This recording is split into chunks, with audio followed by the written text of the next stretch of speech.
cái chua nê mắc đi và lấy hi hờ nát lê mấy chân nát cần thua rê ta thấy lâu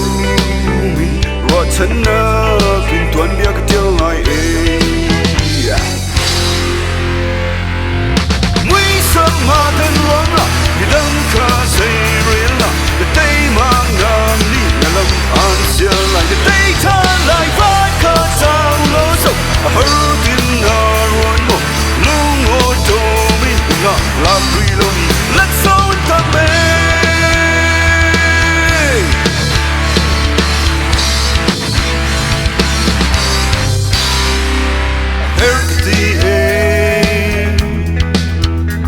đôi mi anh ta riêng trong cái thua nê gặp ngã cái tí hai nơi ta ôm đinh in có phán cái nét xa kê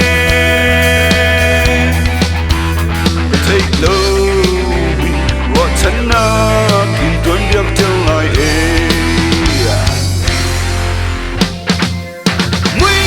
mà tên loáng là vì đâm cả dây riêng là cái tay mang ngang đi nhà lâm an xia lại cái tay tha lại phát cả sao lỡ sầu hở tin na ruột mồ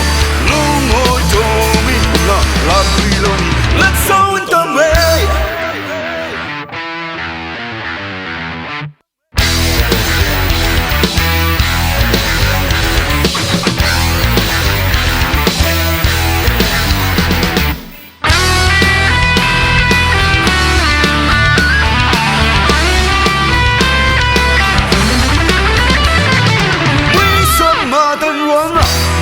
cả dây riêng là cái tay mang ngang đi nhà lâm an xia lại cái tay tha lại phát cả sao lỡ sầu hở tin na ruột mồ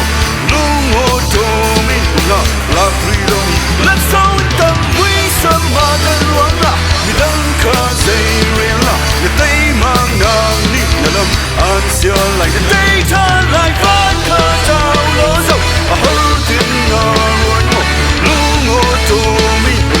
la quy lo mi Laksawng An Tam ta thấy lâu rồi chân na in tuần